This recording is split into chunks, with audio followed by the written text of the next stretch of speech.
Hi everyone, तो this is the revise notification. ये same notification को कुछ दिन पहले राजीव गांधी यूनिवर्सिटी की तरफ से पब्लिश कर दिया गया था, जिसको मैं शेयर किया था अपना टेलीग्राम पे और फेसबुक पेज पे शेयर किया था। उसके ऊपर मैंने कोई वीडियो नहीं बनाया क्योंकि टाइम भी नहीं मिला मुझे, ठीक है। तो ये उसी नोटिफिकेशन का रिवाइज वाला नोटिफिकेशन दिया गया है यूनिवर्सिटी की तरफ से। तो इस नोटिफिकेशन के अकॉर्डिंग आपका जो स्क्रीनिंग है, प्रिपरेशन ऑफ मेरिट लिस्ट है और notification of list of selected candidate, वो सारा चीज़ जो है कि आपका 12th तक कम्प्लीटली निकलना चाहिए था, लेकिन एक एक का अभी तक छूट गया है। वो भी निकल जाएगा आज रात या कल तक, वो आपको देखने को मिल सकता है, ठीक है। तो अकॉर्डिंग टू दिस नोटिफिकेशन, जो इंसान सिलेक्ट हो गया है या फिर जो इंसान मेरिट लिस्ट या फिर प्रोविजनली शॉर्ट लिस्ट में जिसका भी नाम आ गया है, चाहे आप कोई भी डिपार्टमेंट का हो, तो आपको एक सीट रिटेंशन फ़ी करके 1000 रुपीज़ का आपको पेमेंट करना रहेगा। और ये कब से कब तक कर सकता है बोलने से, आपका 16 जून 2026 से इसका पोर्टल ओपन होने का यहाँ पे दावा किया गया है, लेकिन थोड़ा बहुत इधर उधर हो सकता है। मैं एडवांस से बता दे रहा है, उस टाइम को आपका लिंक जो ओपन नहीं हुआ है ऐसा भी हो सकता है। तो उसको आप जो पैनिक नहीं होना है, आपको यहाँ पे अच्छा खासा टाइम दिया गया है, ठीक है।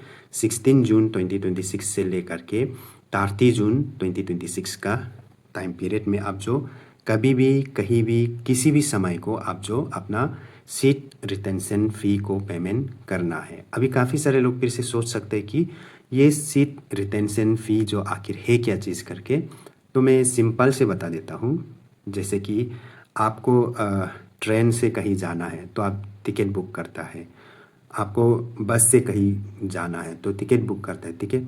तो वही है, तो जैसे अब ट्रेन से कहीं जाना होने से ट्रेन टिकट आप बुक करता है, एक सीट बुक करता है, तो वैसा ही आपको यूनिवर्सिटी में आपका जो एडमिशन लेने के लिए भी जो आपका सीट है, आपको उसमें शॉर्ट लिस्ट में आपके लिए एक जगह दे के रखा हुआ है, तो उसको आपको बुकिंग करना है, ठीक है। तो ये kind of ticket booking system है। तो आपका यहाँ पे यूनिवर्सिटी में डिपार्टमेंट में सीट बुकिंग सिस्टम है, वही है, ठीक है। उसके बाद इस नोटिफिकेशन के अकॉर्डिंग आफ्टर समर ब्रेक के बाद आपका जो डॉक्यूमेंट्स वेरिफिकेशन करना हो या फिर किसी किसी में फ़िज़िकल टेस्ट कंडक्ट किया जाएगा, कुछ कुछ डिपार्टमेंट में, जैसे कि फ़िज़िकल एजुकेशन वाला के अंदर में भी काफ़ी सारे कोर्सेस है, तो वो लोग का फिजिकल टेस्ट वगैरह रहेगा, वो सारा चीज़। और किसी किसी डिपार्टमेंट में आपका स्किल टेस्ट वगैरह कंडक्ट किया जाएगा, किसी किसी डिपार्टमेंट में इंटरव्यू या बाइवा लिया जाता है, तो वो सारा चीज़ आपका कंडक्ट होगा आफ्टर समर ब्रेक, यानी कि 20 से लेकर के 23 जुलाई, उस टाइम पीरियड में वो सारा प्रोसेस जो कंप्लीट होगा। फिर वो कंप्लीट होने के बाद जो एक्चुअल एडमिशन फ़ी है, सेमेस्टर फ़ी है, वो आपको पेमेंट करना है। उसका आपको 21 जुलाई से 25 जुलाई का टाइम पीरियड दिया गया है। उस बीच में आपको आपका डॉक्यूमेंट्स वेरिफिकेशन हो जाता है, फिजिकल टेस्ट हो जाता है, स्किल टेस्ट या वाइवा वगैरह हो जाता है, तो आपको कंटिन्यूसली डायरेक्ट एडमिशन जो सेमेस्टर फ़ी है, वो सारा चीज़ आपको पेमेंट करने के लिए यहाँ पे डेडलाइन दिया गया है 21 से लेकर के 25 जुलाई 2026, ठीक है। उसके बाद आपका 25 जुलाई 2026 तक आपका जो भी सिलेक्टेड कैंडिडेट को एडमिशन्स कंप्लीट करना है, और जो उसमें नहीं कर पाएगा उसका सीट फिर से चला जाएगा जो वेटिंग लिस्ट वालों के लिए। और सब अगर A to Z कर लिया बोलने से वेटिंग लिस्ट वालों के लिए सीट नहीं रहेगा। और सब नहीं किया है, आधा लोग एडमिशन नहीं कर किया, सिलेक्ट तो हो गया लेकिन उन्होंने एडमिशन को कंप्लीट नहीं कर पाया, ऐसा होने से तो आप उसका सीट जो फिर से जो वेटिंग लिस्ट में होगा उसमें फिर से मेरिट बेसिस पे उसको सीट को एलोकेट किया जाएगा। तो वो सारा चीज़ आफ्टर 25 जुलाई के बाद शुरू होगा वेटिंग लिस्ट वालों के लिए। तो 31 जुलाई तक, यानी कि जुलाई के लास्ट तक या अगस्त के 1-2 तारीख तक चल सकता है। तो ऐसा होकर पूरा कंप्लीट हो जाएगा, और अगस्त के फर्स्ट वीक या सेकेंड वीक तक आपका क्लासेस वगैरह आपको देखने को मिल जाएगा, ठीक है।